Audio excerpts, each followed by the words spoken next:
Beloved, it was the Reverend Dr. Martin Luther King Jr. who reminded us in his sermon, Remaining Awake During a Great Revolution, that the arc of the moral universe is long, but it bends towards justice. This revolutionary idea has been interpreted in several ways. One is to believe that justice simply rolls in on the wheels of inevitability in the passage of time.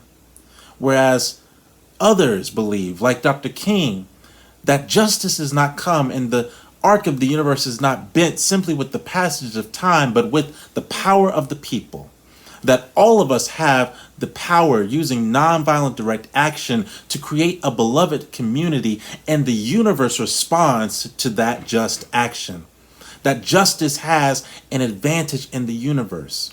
So while we live in a time where our democracy is under assault and our climate is eroding and mass incarceration captures Black and brown people across this world, we remember that we continue to fight for a beloved community, knowing that the universe conspires and responds to the work of prophetic troublemakers.